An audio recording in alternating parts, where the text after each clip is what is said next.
understand how that could be taken as like you kind of secretly want them to break up, but at the same time, it's nowhere near as bad as you just outrightly saying, hey, if this doesn't work out, I have a guy that you could hook up with. And then also to the guy of the relationship, you say that nobody takes your relationship serious, including yourself.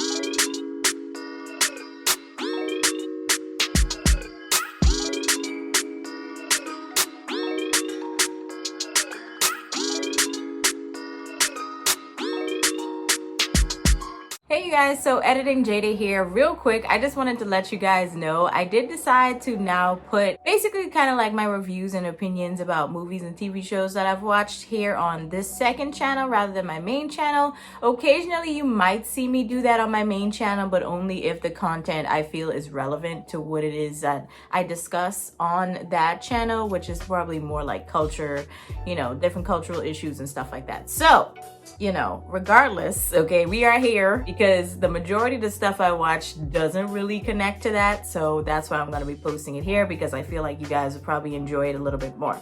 But without further ado, let's hop right into it. Today, it might be a little bit of a lengthy one. I'm not even going to lie. But I really felt the need to talk about the newest season, or the second season of Love is Blind. This is an original Netflix show. Please do check it out, of course, before watching this video. Now, Love is Blind season 1, I did do a couple of videos on those. You guys are definitely welcome to check them out down below. I'll try to put them in the description. Hopefully I remember. But I did a couple of videos on the actual like full season and then also the reunion. And they did the same thing for this season 2. They did the regular season and then they did the reunion. But this time around, I'm not even gonna lie, before I even say anything about the couples, I really don't think anybody should have gotten married. I kind of did like one, but I'm gonna tell you the reason why I didn't like them at the end.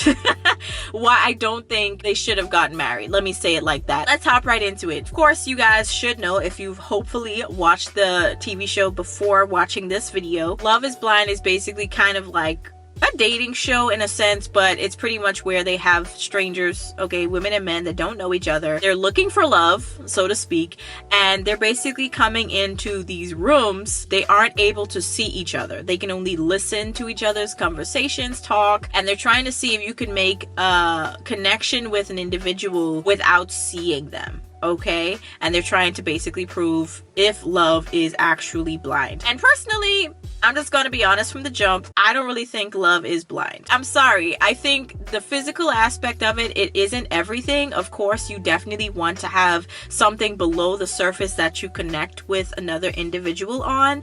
But I think that when it comes to physicalities, of course you want to be attracted to the person that you're in the relationship with. I mean, if you're not, I feel like it's kind of a recipe for a disaster as well. So I'm just gonna say that. But regardless, I did set up the premise. They aren't able to see each other. That's the whole point of the show. They're basically just talking to each other, trying to form an emotional bond with the person. And at the end, hopefully it leads to an engagement. And after the engagement, they're then allowed to see each other. Then they head off to some magical location for a honeymoon for a little while. And then after the honeymoon, they get thrown into reality. They have to live with each other. They have to meet each other's families. The families have to approve, all that good stuff, which is typically what would happen anyway in a regular relationship, right? So I like that part of it. But what I don't like is how short of a period that they give the couples to not only live with each other, but have their parents get used to it. Because, I mean, of course, I feel like the parents get involved, right? The parents will like to see their child happy. So the fact that the parents, you know, they have to basically give their blessing in this short period of time for them to, you know, kind of proceed with the marriage. But one other thing that I can say that I don't really like about the show is in the beginning, they would have all of these people, of course, that don't know each other come into these pods or rooms, and they would try to, of course, form connections over a couple of episodes. But the show pretty much kind of picks outright which couples they want to follow. I don't like that. I think that they should take a couple more episodes to to kind of talk about the others that don't necessarily form connections. That's just me. I feel like you should be kind of realistic with it. Out of however many people they invited onto the show to be contestants, as I mean, if you think about it, they technically are kind of in competition, but not really, but kind of. So out of that amount, we got 5 couples. So we had Sal and Mallory, then we had Shake, aka Abhishek, and Deepti. Then we had Shane and Natalie, Nick and Danielle, and then Jarrett and Ayana. Or hopefully I'm saying that right? Ayana? Yeah, I think it's Ayana. So what I'm gonna do to kind of make sure I kind of stay on track, I'm going to go through each couple's kind of story and pretty much talk about their journey from the pods straight through to the altar. First off, we have Sal and Mallory. Mallory, I'm not even gonna lie, I got a weird feeling from the jump. Of course, a few men were entertaining her, and that included Sal and also Jarrett. Naturally, I think just like in the other season, there had to be at least one love triangle, but there was actually 2. I'm gonna get into the second one later. Sal, he was kind of like, in my opinion, more of the quieter one. Jarrett was a little bit more extroverted, a little bit more playful, and he was very, I feel, upfront with his feelings when it came to Mallory, but he did entertain, of course, Ayana as well. He basically said to Mallory, like, hey, how would you feel if I asked you to marry me, or something like that, right? And it was just kind of like, why would you ask that? Why wouldn't you just pop the question? It's just weird to me. Like, why would you phrase it that way? Either way, I feel he had put his feelings and emotions on the line by asking that, and she rejected him. Okay, and she was like, nah, my feelings are elsewhere. Basically with Sal, he did not take that well. He started crying. Mallory decided to continue with Sal, but one thing I did not like, okay, because Sal did propose, right? When they got to Mexico for their honeymoon, when they met up all together, like all of the couples, Jarrett decided to have kind of like a one-on-one with Mallory, which I think needed to happen regardless, because they had some unresolved feelings and emotions that needed to get talked through. One thing I didn't like was the fact that Jarrett, he did bring up the fact that her ring was in gold, which Mallory had said that she wanted a gold engagement ring. I didn't like the fact that he brought that up in the conversation. It did seem as though he was trying to kind of undermine their relationship, and I did not like how long their conversation lasted either. You guys both have fiancés, regardless of the fact that, of course, all of this is happening over the span of just a couple of weeks. I feel as though you should be a good person and realize, okay, I have now a fiance that is looking at me talking to another woman, or in Mallory's case, talking to another man who I also had a connection with in the pods. It's looking kind of strange, you know what I'm saying? Later, when, you know, Sal and Mallory come back from their honeymoon and they're now living together, they have to talk about that. They have to discuss what was talked about, and I feel like they kind of tapped on it in Mexico before they left, but still it kind of came back up because it felt as though Mallory wasn't putting everything out on the table, which she wasn't, which is why I say from the jump, I did not get a good feeling about Mallory. I felt like she was hiding a lot. So what I find interesting is that later also we find out that Sal possibly was entertaining someone else before the show had actually started. So that was interesting in itself, but he did say that he never actually gave a commitment to that other woman. But the fact that this woman had showed up at his sister's house, it does seem a little strange that she knows your sisters. You know what I'm saying? Like, why are you introducing someone that you aren't going to take seriously to your family? But anyways, we get to the marriage, okay, the wedding, and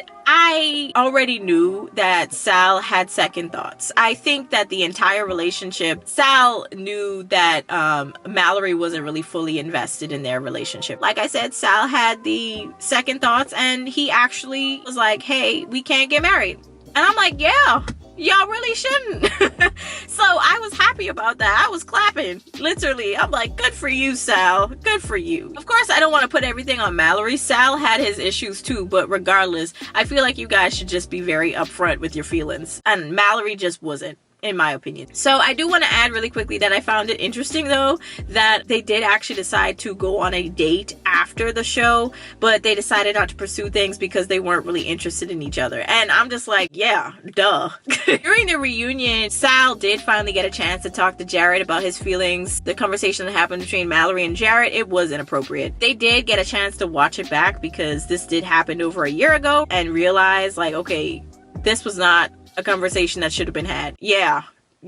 I want to talk about Jared and Ayanna. So Jared, like I was saying, was entertaining Mallory. I had to take off my jacket. It was getting super hot for a second. But basically Jared was interested in Mallory, which is fine to me. I feel like you should. I mean, that's the whole point of the show, is to serially date. Unfortunately, Jared got stuck kind of in a love triangle of his own with Mallory and Ayanna. And I feel like Ayanna was very forthright with her emotions. She was very like, you're the one. She was serious about Jared. She already made up in her mind, I don't even need to talk to anybody else. Like, it's you. You are the person that I want. And she was very focused on Jared. And it breaks my heart that she was very secure with her decision to even mention it to him. And he just was like, yeah, nah.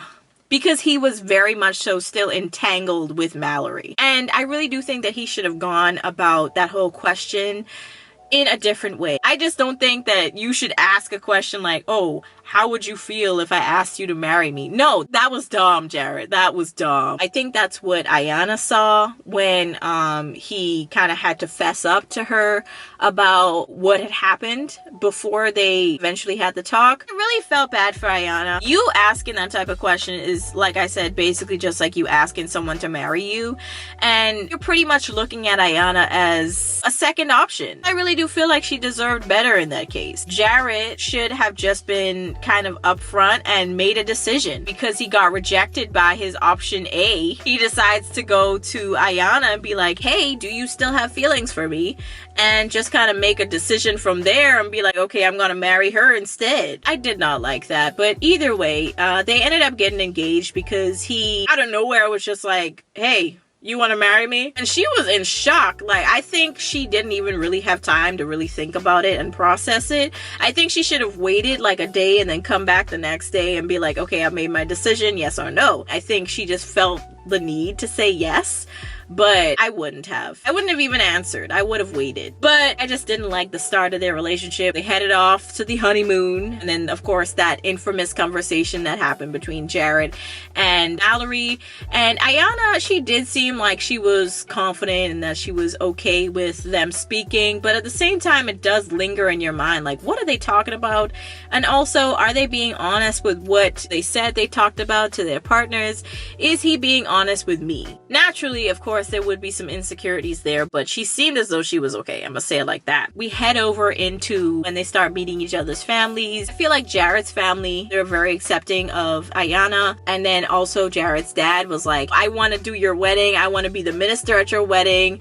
And I was like, okay, that's an interesting position to put your son in. Like, what if Ayanna decides to say no at the altar and then you're just standing there looking at him like, okay, you know what I mean? That would have been so awkward. We skipped to the wedding. They did decide to get married, but either way, I don't think the second one should have gotten married at all. Really quickly, I just want to talk about the other couple, Nick and Danielle. Now, with them two, okay, I'm gonna say it like that, with them two, Nick had been talking to Danielle. He was actually the first person to propose. They were the first couple to be out of there, but there were some insecurities that kind of came up, and she just kind of felt like in her past that she was just always too big, wasn't attractive, all that stuff. So there was some insecurities there, which was kind of a red flag to me, because I feel like you should not be going into a serious relationship at that with deep insecurities like that. I feel like you should have some self-confidence. Yes, it's okay for you to bond and talk about things that you've went through in your life. Don't get me wrong. You should be able to discuss your history. But at the same time, it did feel as though a little bit of a red flag. Fast forward to the honeymoon. She has a little bit of a stomach bug, and Nick decides to go down to their little rendezvous with all the couples by himself. She's okay with it at the beginning, but when he comes back to the room, she's just like alleging saying that he had ran off or walked off with some other woman. I was very confused. And she was just kind of like, well, I'm up in this hotel room, I'm sick, and you're downstairs mixing and mingling with other women. Girl, what are you talking about? You said you wanted him to go by himself. You were okay with that. What is happening? What changed? From there, it was just kind of like red flag, red flag. I found that interesting that they were actually able to talk through that and move on. So with that being said, another issue that they had was, of course, after they met each other's parents, and off camera, I believe that Nick had probably had a conversation with Danielle shortly after meeting her family. And the first thing that he'd said, I guess, based on what Danielle said, was basically him complaining about, I guess, some of his friends or something that had happened, instead of talking about his experience with her family and how much he loved her family and blah, blah, blah, blah. And it was just kind of like, okay, I really don't think this was that big of a deal. It was probably just the wrong time to bring up what he possibly said, but at the same time, why is this an issue? Nick, of course, was the first person to apologize. I feel like he was always the person to talk through everything. He was kind of more the rational one, in my opinion. It did seem like Danielle was extremely emotional and kind of all the time emotional. So with Danielle, I do feel like she had a tendency to make everything into an argument. Nick would always try his best to communicate with her and share his thoughts and opinions about things and the way that he would see things, and she would just hear none of it. All she sees is her way or the highway, like her thoughts or no thoughts. They ended up walking down the aisle. They ended up saying yes, getting married. I really do think they shouldn't have. I'm just gonna be honest, but hey, do you. So out of these 6 couples, only 2 got married, and I think that was pretty much the same amount that also happened in season 1, which is strange.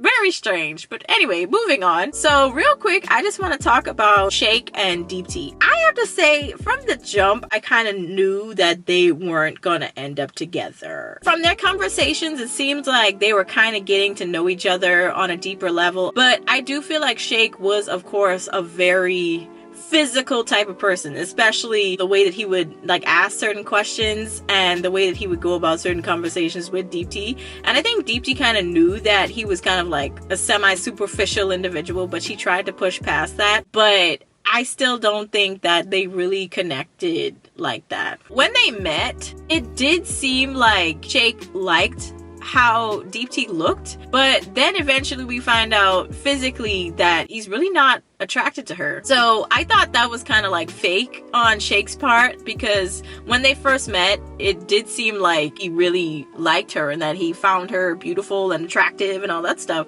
But as time wore on, it did seem very cringe. Like the way they would hang around each other, especially that scene when they were in the pool together, it was so bizarre. It looked as though Deep T was trying to show, you know, affection and be kind of touchy and lovey-dovey. But Shake, on the other hand, it just seemed like he was very standoffish. I don't know if she was catching on to those vibes. I mean, eventually at the end, I think she kind of did, but that was kind of like the #1 red flag. And instead of having a conversation or kind of like an in-depth conversation with Deep T about his thoughts about their relationship and connection, he kind of just disclosed the negatives about it to, I think, Shane and a couple of the other guys. He basically said, in short, I'm not attracted to her like that. I just can't really make a physical bond with her. It's almost like being with my aunt. And when he said that, it was like, ew, first of all. Secondly, why would you disclose that information and those feelings to your friend before having that conversation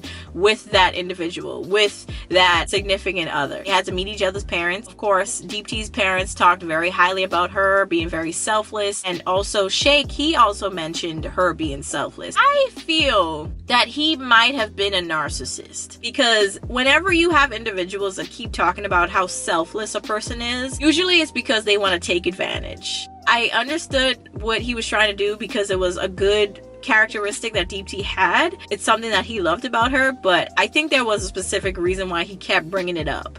Why that was the #1 reason he loved her. because it was never about the attraction that she had. It was always like, she's my best friend, she's my #1 cheerleader, and she's super selfless. So it was just kind of like, okay, that's a little weird, but all right. When we get to the wedding, Deepti said no. And her reasons were basically that she felt like Jake wasn't putting her first, and he wasn't, okay?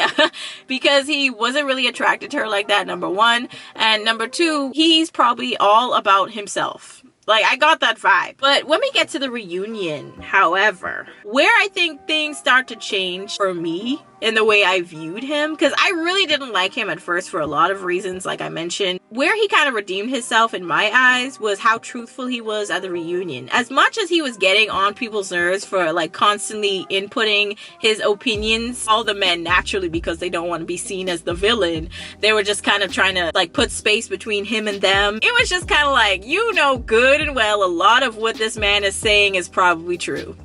Like, especially when he said about, you know, Sal and Mallory, and then also the issues between Shayna and Kyle, which is another couple that we need to discuss. He was being hella truthful in my opinion. And he basically said, love is not blind in a sense. And like I said at the beginning, I disagree, okay, that love is blind. Because a lot of the couples that were engaged, even in season 1, that physical attraction has to be there. In this day and age where you're able to choose your partner, of course you want to have that physical attraction. It's not the #1 thing, but of course, love is not blind. It can't be entirely blind. I found it so interesting how hard people were coming for Shake and calling him a narcissist, which I agree with, but at the same time, they were kind of using that as a way to kind of say that everything that he was saying was wrong, and I disagreed. I know some people on YouTube that have done reviews on this show already would completely disagree with me, and they see Shake as the villain.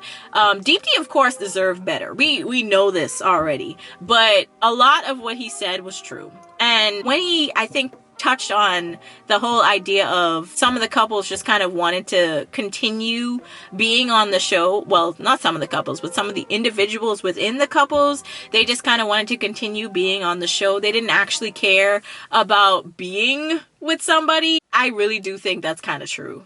Even in season 1, I think they just kind of wanted to be on a TV show. But real quick, I want to move on to Shane and Natalie, and we, of course, end up finding out that that's pretty much the other love triangle, because we have Shane, who was talking to both Natalie and also Shayna. One thing that was different was Shane, you know, the way that he would interact was very different with Natalie and the way that he would interact with Shayna. Now, Natalie, I feel like he did make more of an emotional connection. With Shayna, Shane would just kind of ask her questions. In order to start the conversation off, mind you, he would just ask things like, hey, what are you wearing? And it was just kind of like, what? And it kind of made me think about Shake and how people would look at Shake as the superficial one, but then forget that Shane would be the one that would ask Shayna, what are you wearing? Rather than trying to get to know her seriously. He, like I said, had made a deep connection with Natalie. They ended up getting engaged. I really don't think they should have. I don't think their bond was that deep, but you know, whatever. Shane had a little bit of a blow up when they had the little one-on-one date. He kind of made a big deal out of nothing, really, in my opinion. But at the same time, it did seem as though the issue was that Natalie wasn't really taking things as seriously sometimes as Shane would have wanted her to. At the same time, I do have to say that Shane was kind of like a playful person. So it would just kind of come out of nowhere sometimes where it was like he was being serious, and I don't think she got the vibe that he was being serious, and he would get mad. And it was just kind of like, what the hell is going on? Like, Shane is a weird dude. In the end, when it came to the whole marriage, right before the wedding, they had a huge fight apparently about Shane's drinking, and he had said something along the lines of, you were kind of a waste of time, and I shouldn't have wasted my time on you. You were the worst mistake, something like that, right? The wedding came around. Natalie got super emotional talking about that whole fight, and that's pretty much what she said in her mind was kind of like a nail in a coffin in the way, and she was just kind of like, yeah, nah, this is not gonna work out. And she said no. This was after after Shane had said yes, mind you. So that was funny. So she ended up walking away. But moving on to Shayna and Kyle. Shayna and Kyle, their relationship I feel was rocky from the start, because Shayna, she wasn't upfront with how she felt about Shane, and she kind of came shortly after Shane had really been falling for Natalie. She just kind of came around and was like, I have feelings for you and you should know. And Shane was like, what the hell do you want me to do with that information? You know, I'm already in love with Natalie. I already kind of made my decision on who I wanted. So Shayna kind of had to walk away from the situation, and she kind of did what Jared did and kind of entertained her option B, which was Kyle. Shayna had asked a question about, you know, his beliefs and faith, and he had said, you know, I grew up Catholic, and she got all excited. It was so funny. But then he said, I don't follow any of that now. I'm an atheist. I don't believe in any of that. And she was so taken aback. She was like, oh, how is this gonna work then? I was kind of with Shayna on this one. She did not see past that. She could not see past the idea that he was an atheist and that she was a Christian and that her beliefs were very important to her. And I second that. I feel like if you guys really feel as though you can't get past that, or at least one of y'all feel as though you cannot get past that, don't compromise. You'll be stuck in a circle. In the end, they ended up heading over to their little vacation, and unfortunately, I think Shayna kind of took the inconsiderate and kind of childish route of just leaving rather than saying to Kyle, hey, this isn't gonna work out, we need to break up. Like, she just kind of left it open-ended and just did not give any explanation at all. Like, she just left. And I just thought that was so not right. Kyle, of course, was very persistent. After the vacation, he did decide to meet up with Shayna, and he was still trying to do his best to persuade Shayna to still stay in the relationship and marry. It came across as desperate. I understand you have feelings for her. I understand you kind of want to fight for the relationship, but at the same time, it's like she did entertain the idea of really being intertwined with you and eventually marrying you, but she already said and brought up the concern that she can't get over the fact that you're an atheist. But I have to be honest, right? What I find funny is people would say that they're Christian and all that good stuff, but they would do things, especially Shayna, she would do things that wasn't representative of what supposedly Christians are supposed to be like. When they did another meetup, I think this was before the wedding, Shayna had basically spoke to Shane about him and Natalie's relationship, and it did come up that Shayna had messaged Natalie and was like, hey, if this doesn't work out, I have some guy friends that, you know, you could kind of hook up with. And that in itself was strange, because it's like, why would you be planning on their demise? Like, it's very strange. That came up, and basically Shane had spoken to Shayna about that and was like, that's not cool. And Shayna, in her feelings and all, was like, yeah, but I mean, can you really take your relationship with Natalie serious? It just strikes me as you're just the jealous individual on the outside looking in, wishing that it was you. Shane and Natalie didn't get married, but in the reunion, I do think that Shayna should have gotten way more flack for wasting Kyle's time, but then at the same time, how she was trying to play Shane and Natalie a little bit. This is not Christian-like. So she did seem as though she was kind of taking accountability for it a little bit, but at the same time, I feel like she should have gotten way more flack. It does kind of remind me of what happened with Jessica back in season 1. This is happening over a couple of months, and at the same time, you're supposed to say what your feelings are. Of course, you're gonna end up getting attached to more than one person, but at the same time, it's how you go about doing certain things. All Jessica really did was ask a question. What's the guy's name? Barnett? Jeez. All she asked him was, are you sure about her? I understand how that could be taken as like you kind of secretly want them to break up, but at the same time, it's nowhere near as bad as you just outrightly saying, hey, if this doesn't work out, I have a guy that you could hook up with. And then also to the guy of the relationship, you say that nobody takes your relationship serious, including yourself. So I don't think that's nearly as bad as what Shayna did. I think Jessica got a lot of flack, but I really do think that what she did was nowhere near as worse as Shayna. I feel like Shayna should have gotten the amount of vengeance, okay, that the fans kind of inflicted on Jessica. But anyway, she definitely did waste Kyle's time, but at the same time, Kyle okay, was the one that was continuing to relentlessly pursue her even after she said she wasn't interested, and she left you behind high and dry in Mexico. For someone to leave you in another country and y'all supposed to be having a romantic trip together or vacation, and she leaves without an explanation, my guy. Enough said. But that pretty much wraps up all of the couples. One thing that they did mention at the end of the reunion was that there was going to be another show. I think it was The Ultimatum or something like that. It's these couples, they've pretty much come to kind of like an ultimatum position in their relationship where one person wants to get married but the other maybe isn't ready or doesn't want to. You're pretty much helping someone to make a decision a little bit faster, but at the same time, I feel like that could be so messy for more reasons than one. So I'm not sure if I'm going to watch it, but at the same time, my messy little other side of my brain is probably just going to be like, you should watch it. Y'all let me know how y'all felt about the show and this second season of Love is Blind. Also, my thoughts about each couple and, you know, some red flags that I saw. Hopefully you guys enjoyed this take. If you did, please do smash the like button down below. Let me know what else you'd like me to talk about or discuss here on the channel. I'm definitely open to more TV shows or movies you'd like me to check out and then talk about here on the channel. Let me know down in the comments, or you can send them to my DMs over on my social medias. Links are going to be in the description. As always, you guys can follow me there, and I'll catch you all in the next one. Peace.